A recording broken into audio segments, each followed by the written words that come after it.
fall in factory output, a sharp plunge in exports, and now inflation touching near zero. The global recession is playing out in India, but how bad will it get here on?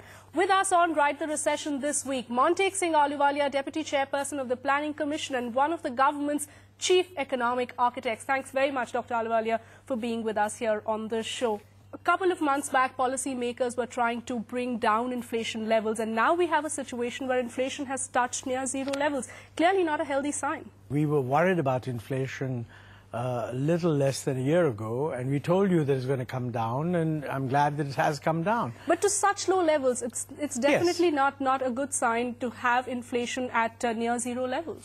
Well, you know, I agree with you that the idea is not necessarily to have zero inflation or negative inflation, but you know, inflation should be low and moderate. The good news is that the days of high inflation are over. The days of high inflation are over, but the days of low inflation are here. In fact, many analysts suggesting that inflation will even turn negative in the next few weeks. Well, you know, what they fear maybe is that for a week or two, I mean, the index may be a little bit below what it was last year. Remember that last year, I mean, prices really shot up. So you can't rule out what's going to happen for a couple of weeks. I don't think we are targeting long-term for negative inflation or deflation. Nobody wants deflation, least of all in a period when economic activity is a bit on the low side. Because you don't want to create an expectation on the part of people that prices are going to keep falling. I mean, around the world, what we are experiencing is not different from what's happening around the world. Around the world, people are worrying about deflation. I'm pretty sure that you won't have deflation in India. And I think one reason for that is that, you know, in responding to the economic slowdown, the government has taken a large number of measures, you know, fiscal measures, monetary measures. And when we took those measures, people kept saying, are you worried about inflation? And we said, no, we're not worried about inflation.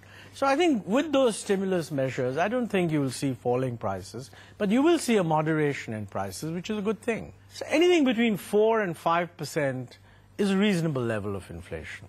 Low inflation should naturally also lead to low interest rates. We've seen the RBI step in because of the crisis, take a number of steps, but this clearly is a signal to the central bank to cut rates further.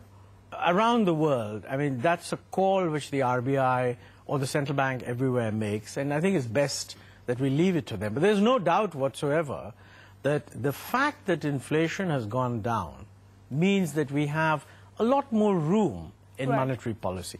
When inflation was very high, there was very little room. Now they have more room. Policy rates, which is what the Reserve Bank fixes, they're actually quite low already. What is not low is the rate at which banks are lending. One of the reasons it could be that those rates are high is that banks are not actually keen at the moment to lend. That's why liquidity is not the problem. Actually, our banks are very liquid. We are telling the banks that, look, the economy is potentially strong. We've taken a lot of stimulus measures. The government is going to be spending a lot of money, so you shouldn't have any doubt that the economic growth is going to be maintained at a reasonable level. But, you know, around the world, everywhere you go, people say banks are liquid, but banks are not lending. Right. Talking about interest rates, in fact, we've got questions coming in from across the country, questions coming in from Kolkata specifically on this issue of interest rates and inflation. Let's listen in. At present, the interest rates are down, but the effect of this is not really reaching the corporates or the common man. So how can the banks be motivated to pass on the benefit of this to the economy at large? Well, I think what she said is something that many people must be experiencing. Right. And it's really what I was addressing. It is true. You know, the official, what I call the policy rates are very low. Right. But there's no presumption that at those policy rates, the banks will lend at something similar. So one thing we must be clear about, that banks are not going to be lending at 3% and 4%. But what I think is true... But the gap is too wide. That's the problem. They're still lending at double-digit levels at a time when policy rates have been brought down so much. I think the part of the bringing down of policy rates is a signal, an indication that there's a lot of liquidity. When the banks start using the liquidity, they'll find they'll have to bring rates down because the market won't absorb that liquidity. Amartya Sen was here